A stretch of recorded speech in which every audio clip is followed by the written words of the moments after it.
como ya has planteado, soy Ignacio Pradero, soy el secretario de la organización de la Federación Estatal LGTBI+, de la FELGTBI+, que es la federación, la principal federación bueno, pues de entidades LGTB, ¿no? Del colectivo LGTB en España, ¿no? Entonces, bueno, yo simplemente quería, no sé si lo estáis viendo, no sé si veis la presentación, ¿la estáis viendo? Sí, vale. Sí. Yo quería contar un poco la experiencia, bueno, esto es casi como una catarsis que tenemos nosotros como federación, la terrible, la experiencia o los aprendizajes que hemos tenido con el proceso de aprobación de la ley trans, ¿no? De la ley LGTBI y trans y LGTBI, ¿vale? Que al final sí que es verdad bueno, pues nos ha servido bastante para reflexionar muchas cosas, ¿no?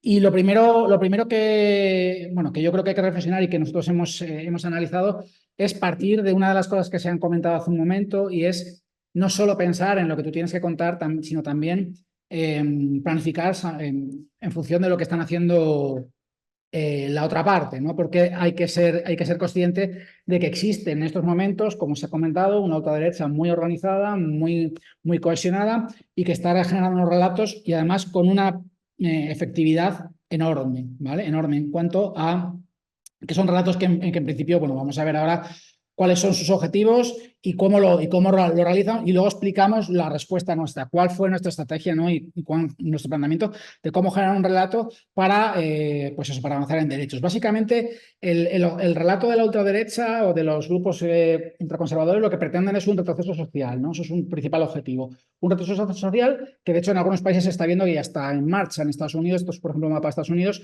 que ya se han aprobado 42 leyes a nivel de estados, lo equivalente a las autonomías, a nivel de estados, contra los derechos de las personas trans, prohibiendo el draft, prohibiendo un montón de elementos, ¿no? de la atención sanitaria a las personas trans, etcétera, etcétera, ¿no? O sea que ya está viendo este proceso a nivel internacional, ¿no? En Estados Unidos, en Reino Unido, en Hungría, Polonia, en fin, en un montón de países en los que esto se ha producido, ¿no? No es una cosa en abstracto, está sucediendo y ese es su objetivo, ¿vale? El objetivo es, pero no solo contra los derechos trans, sino el objetivo es los derechos trans como una puerta de entrada hacia que retroceda los derechos del LGTBI y los derechos de las mujeres, ¿vale?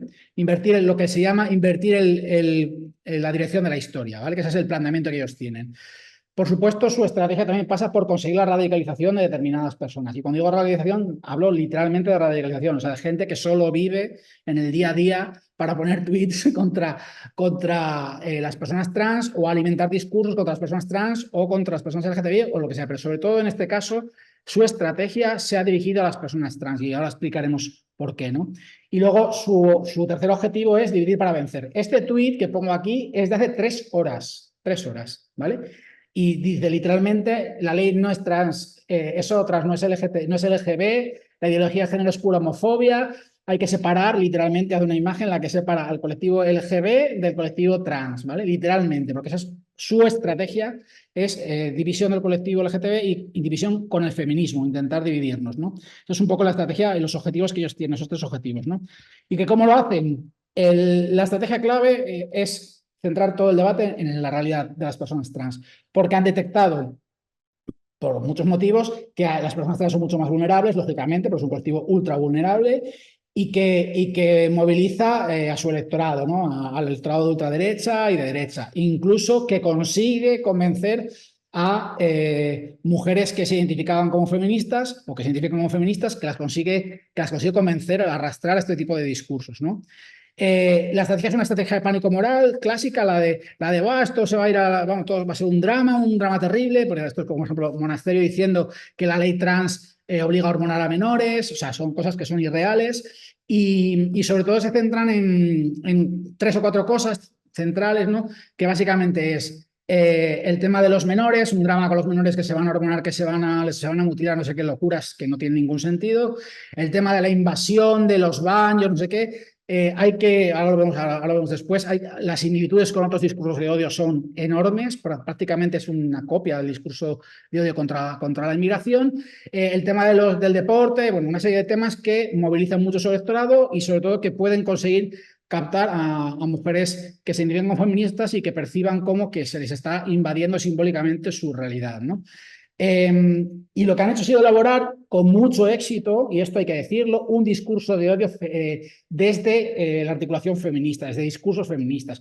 Discurso de odio en el sentido de que tú coges el discurso de odio contra las personas trans que utilizan estas mujeres que se identifican como feministas, cambias la palabra trans por la palabra migrante y es el discurso clásico contra los migrantes. Vienen a invadir nuestros espacios, vienen a violar a nuestras mujeres, quieren quitarnos nuestros derechos, vienen a invadir nuestro país. En caso de este país es el feminismo, más que un país, ¿no? Pero todo el discurso en realidad es un discurso de odio contra un invasor, un otro, que es las personas trans. Esa herramienta, esa narrativa súper poderosa hace que muchas personas, o sea, con buena, o sea, es decir, con formación, incluso con buena intención, puedan acabarse radicalizando y posicionándose en contra de los derechos de las personas trans, ¿no? Y luego un victimismo infinito, ¿no? Es decir, nos borran, nos tal, ¿cómo va a borrar a las mujeres un porcentaje de la población que es inferior o sea, las cifras varían, pero las más aceptadas están 0,1% de la población, ¿vale? O sea, ¿cómo va a borrar al 50% de la población? O sea, son delirios, pero que realmente les funciona, ¿no? Porque generan en un debate público generan pues, muchas dificultades. Y este es el marco en el que nos encontramos, que nosotros tuvimos que analizar y tuvimos que pensar para poder hacer nuestros objetivos. Nuestros objetivos, sobre todo, era avanzar en derechos. Esto que lo logramos, hay que decir, y esto hay que decirlo, que lo logramos. Avanzamos en derechos, aprobamos la ley y eso fue, bueno, ha sido terrible los 3 o 4 años más duros de mi vida, y de las vidas sobre todo de las personas trans, pero la verdad es que se avanzó, se avanzó. Luego, una de nuestras estrategias era rebajar la tensión, porque, a ver, lo que buscan muchos de estos grupos es generar una polarización y una dinámica de acción-reacción y de bronca continuada, sobre todo una intensidad muy fuerte, y eso realmente al final les beneficia sobre todo a ellos, porque lo que quieren es generar ese centro del debate sobre un tema muy concreto que tienen localizado y generar una bronca continua y al final acaba generando un horror, sobre todo en Twitter y en redes sociales, tremendo, ¿no? Entonces nuestra estrategia también partía de la base de llevar el tema a la realidad. No, mira, no, yo no voy a debatir aquí sobre teorías y sobre palabras, sino no, voy a hablar de personas y no voy a generar una bronca todo el rato, ¿no? Y luego reforzar alianzas, ¿vale? Esto es clave y esto ya ha salido y ahora hablaremos más del tema, ¿no? Nosotros hicimos un análisis previo, hablamos con organizaciones internacionales, nos contaron qué había pasado en otros países, esto fue clave, nos dio muchas pistas de por dónde iban a entrar cuando llegaron a España, esto lo hicimos en 2019-2020 y nos dio, te digo, que muchísimas pistas y lo preparamos y cuando empezó el debate ya estábamos preparados y preparadas bastante bien, ¿no? Diseñamos una estrategia, por supuesto, un argumentario, aquí pues es una respuesta rápida, las principales ideas a transmitir, en fin, mucho dato, ¿vale? Mucho dato no para utilizarlo, pero sí para tenerlo en un momento dado, ¿vale? Y avisamos a las verificadoras de bulos, esto lo hicimos muy pronto y con mucha suerte porque estaban avisadas de que iba a llegar una oleada de bulos contra las personas trans. Y sucedió, por supuesto, pero nos reunimos con Maldita y con Neutral muy pronto y les contamos lo que iba a suceder y afortunadamente se prepararon, ¿vale? Y eso estuvo muy bien. Y el objetivo era avanzar. ¿Cómo? Lo primero, para nosotros, clave, hablar para la ciudadanía. O sea, a nosotros no nos sirve de nada hablar, creemos que no sirve de nada generar comunicación o relatos que sean solo para tu propio colectivo o para los tuyos, para los convencidos, para gente que te da la razón. No sirve de nada. O sea, hay que hablar para el conjunto de la ciudadanía. Hay que hablar para que la señora o sea, tu abuela, tu madre, ¿sabes? Lo entienda. Y esto es fundamental. Y esto a veces hay gente que no lo entiende. Hay gente que no lo entiende y que entiende que es mucho más. No, hay que decir lo que la gente de tu colectivo quiere oír. Pues a veces no hay que decir lo que la gente quiere oír, hay que decir lo que puede entender la mayoría de la sociedad, ¿vale? Y esto a veces es difícil de explicar, pero hay que hacerlo. Hay que hacerlo porque es la manera realmente de ganarte esa gente, que es la mayoría de la población. La mayoría de la población no entiende ni de teorías de género ni de realidad LGTBI, la realidad es así. Y hay que conseguir que entiendan por lo menos lo más básico, ¿no? Lo más importante. Y luego en positivo y sin violencia. Esto sí que para nosotros es fundamental.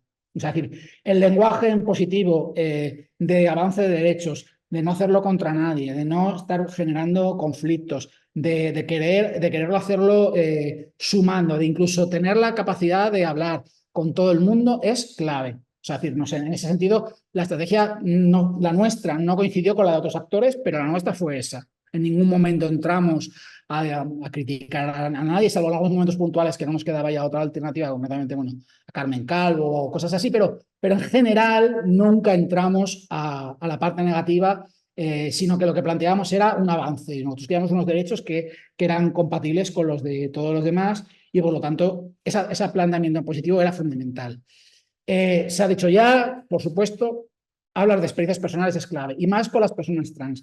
Las personas trans, esta es una jornada que hicimos que se llamaba Voces Trans, fue una jornada de 2 o 3 días, todo con personas, hablando de personas trans referentes como Kim Pérez que veis aquí, o María Terrorosa, o José Ángel, que salen ahí en la imagen, explicando su realidad. Y también hicimos varias campañas con personas trans explicando su realidad en primera persona, porque es fundamental, es la única manera de que la gente conozca esa realidad, que es una realidad, como digo, numéricamente en porcentaje de la población muy pequeña, y que la única manera que podemos hacer es dar a conocerlo a través de campañas, porque en el día a día hay una encuesta hace muy poquito de Ipsos que decía que solo conocían personas trans, un 16% de las personas, de los españoles, conocían directamente a una persona trans. Y en cambio, un 66% o algo más, me parece, o un 76% conocían a personas LGTBI. Claro, la diferencia es brutal. Y esto hace que sean mucho más vulnerables las personas trans a los bulos, la desinformación y los ataques, ¿no?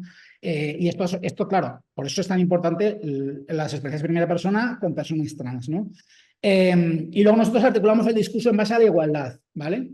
Hablábamos de igualdad trans, es decir, lo que quieren las personas es igual que pasa con el matrimonio, la igualdad ante la ley. Yo, como persona trans, yo no tengo por qué tener ninguna prueba, ninguna exigencia, ni ninguna petición que no se le pida a las personas cis. Si a una persona cis no le pides que demuestre ser X y lo acepta, una persona trans no lo tiene por qué demostrar tampoco.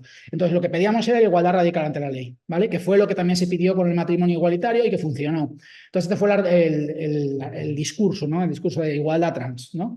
Solo hay un valor que hicimos una campaña, pusimos MUPIs y, en fin, estas cosas bueno, pues tienen su impacto, pero sobre todo discursivamente es lo que hablábamos. Nosotros pedíamos igualdad, pedíamos mismos derechos y que si a una persona trans, si a una persona cis no se le pedía una cosa, a una persona trans no se le podía pedir tampoco. Fin.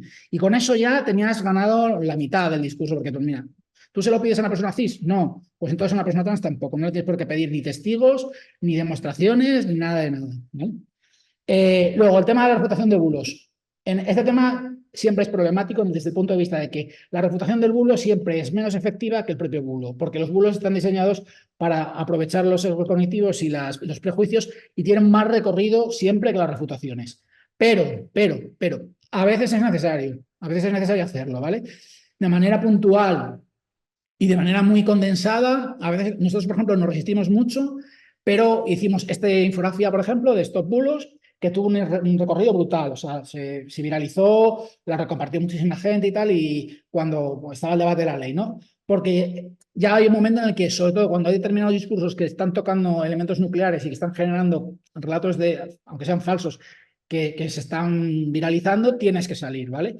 Lo tienes que medir bien, pero es verdad que es problemático porque no puedes estar todo el rato refutando las chorradas o las mentiras o los bulos que están diciendo. Y ahí las verificadoras tienen mucho papel y los medios de comunicación tienen mucho papel, y ha habido muchas refutaciones y muchos desmentidos que lo hemos hecho a través de hablar primero con una periodista, decirle, oye, mira, pasa esto, y la periodista saca un artículo o lo que sea y desmontarlo, ¿no? Pero ha habido veces que no nos ha quedado más que salir con mira, estos bulos, tal, un argumentario de 10 puntos. No, la ley no dice esto, no dice esto, no dice esto. Y bueno, funcionó. Funcionó muy puntualmente, pero es verdad que es problemático, ¿vale? Eso sí que somos conscientes de ello. Y luego, desescalar. Este tema es súper difícil, ¿vale? Sobre todo cuando el tema de la ley trans generó un debate tan enconado, y sobre todo, pues parte de la estrategia es que las personas, o sea, atacar salvajemente a las personas trans para que reaccionen, porque parte de la estrategia es esa, es conseguir que las personas trans reaccionen al sentirse atacadas, y desde ahí, desde esa reacción, poderse justificar, ves, las personas trans son no sé qué, no sé cuántos, no sé qué. Entonces, parte del trabajo era intentar justo hacer lo contrario, decir, mira, no vamos a confrontar en ningún momento ni con la ultraderecha, bueno, contra las TERF sobre todo no, contra la ultraderecha alguna vez, pero contra las TERF nunca confrontamos. Y sí que estábamos dispuestos a debatir, pero siempre con cuidado, ¿no? Porque también hay que medir cómo lo haces y en qué términos lo haces, ¿no? No reaccionar, esto es clave, ¿vale? Porque para empezar sabemos que muchos de los de las cuentas que hay en Internet, en las redes sociales, son falsas, ¿vale? Esto ya, además tenemos un estudio, quiere decir que realizamos específicamente por esto, que nos lo realizó 40dB, la encuestadora del país, que verificó que en efecto, que la mayor parte de una parte muy importante de las cuentas que difundían odio contra las personas trans el año pasado para el orgullo eran cuentas falsas, ¿vale? O sea, eran creadas solo para eso. Y es indicativo de que no va a servir de nada responder o reaccionar al tuit, por ejemplo, que se ha puesto hace un momento de un señor que decía que hay que separar lesbianas, gays y bisexuales de las personas trans. No tendría ningún sentido porque están pagadas y su objetivo es generar división y generar engagement, o sea, que le respondas y que se monte la bronca, ¿no? Y luego sí que esta fue una estrategia que utilizamos y que además fue pensada y deliberada, fue marcar, y además nos ayudaron ellas, porque lo hicieron ellas también, ¿no? De marcar esos discursos en la ultraderecha, ¿vale? Entonces ya ellas lo hicieron, porque muchas de ellas se sacaron fotos con Vox, hicieron cosas con el Partido Popular, etcétera, etcétera, y al final, con un poco de cuidado al final quedó claro que esos discursos, independientemente de quién los anunciara, eran discursos de ultraderecha y contra los derechos, ¿vale? Esto era clave, porque parte de la estrategia, una parte importante de la estrategia era convencer al PSOE, ¿vale? Y el PSOE, la manera clave para convencerle era, pues eso, colocar, mira, no, sí, es que esta gente son de ultraderecha, o sea, los que están diciendo esto, aunque sean gente de tu propio partido, en realidad ese discurso a quien beneficia la ultraderecha. Eso al final funcionó, la verdad es que fue una buena estrategia, y creo que, por lo menos en España, hay otros países de los que no tiene por qué funcionar, pero en España hay una división, un clivaje muy fuerte entre izquierda y derecha, y en España este tema era importante y funcionó, ¿vale? Y luego nosotros intentamos en la medida posible no buscar el foco, ¿vale? Porque como decía, el debate estaba totalmente encanallado y todo lo que, o sea, había una sobreexposición en el debate y sobre todo de sobreexposición de las personas trans, o sea, se las señalaba, se las perseguía, se las insultaba y todo lo que alimentaba ese debate al final generaba más problemático. Nosotros entendimos que era necesario muchas veces trabajar por detrás con relatos o discursos, narrativas contenidas, no buscando todo el rato la exposición o la sobreexposición o el debate, sino el trabajo por detrás. Creo que esto era fundamental, ¿no? Y luego las alianzas, ya para terminar, fundamental, la unidad del colectivo LGTBI+, fundamental. Era fundamental además que no se separara a las personas trans del resto del colectivo, eso lo trabajamos de manera muy clara, porque entendíamos que además era el objetivo, como habéis visto, o sea, lo buscaban deliberadamente, separar a las personas trans del resto del colectivo, y había actores también interesados también en hacerlo, pero... Y luego con el feminismo. Esto es una compañera Niurka que está en el 8M, una compañera trans, por supuesto, que fue invitado al 8M de este año, ¿no? Y era clave, ¿no? Y esto lo tuvimos claro desde el primer momento, que teníamos que establecer alianzas con el feminismo y trabajar con el feminismo y que no nos iban a separar del feminismo, porque el feminismo es en general trans incluyente. O sea, detectar lo que ellos pretendían hacer para no caer en ello fue clave. O sea, porque era deliberado que su objetivo era separarnos del feminismo, enfrentarnos al feminismo y enfrentarnos entre nosotros, ¿no? Y luego ya para terminar, y ya termino definitivamente, alianzas con otros grupos vulnerables. Por eso, a la vez que estaba todo el debate de la ley trans, y yo no sé cómo fuimos capaces de hacer esto, pero empezamos a promover un pacto de Estado contra los discursos de odio, contra los grupos en situaciones de vulnerabilidad, ¿vale? Y pues están pues la ONCE, está CERMI, está Oxfam también, está la Federación LGTB, está Secretariado Gitano, en fin, un montón de los sindicatos más representativos, las organizaciones más relevantes que trabajan a nivel estatal, que trabajan con grupos vulnerables, porque entendíamos que como no nos uniéramos nos iban a machacar. Y todavía es así, ¿eh? O sea, como no nos unamos, nos van a machacar. Entonces, esto lo tuvimos claro y por eso, ya te digo, hace unos días ya se aprobó la comisión en el Congreso de los Diputados para el Pacto de Estado del Pacto de Estado contra los discursos de odio contra los grupos en situación de vulnerabilidad, ¿no? Entendiendo claro que eran discursos de odio contra grupos vulnerables, no nos vale discurso de odio en general, ¿no? Y eso también fue parte de la estrategia en todo momento, esa alianza con otros grupos vulnerables, porque entendíamos que era la única manera de parar esa oleada de odio. Y nada más, eso es un poco lo que quería contar. No sé si os ha servido de algo, pero la experiencia, la verdad es que ha sido un poquito durilla, pero al final muy enriquecedora también.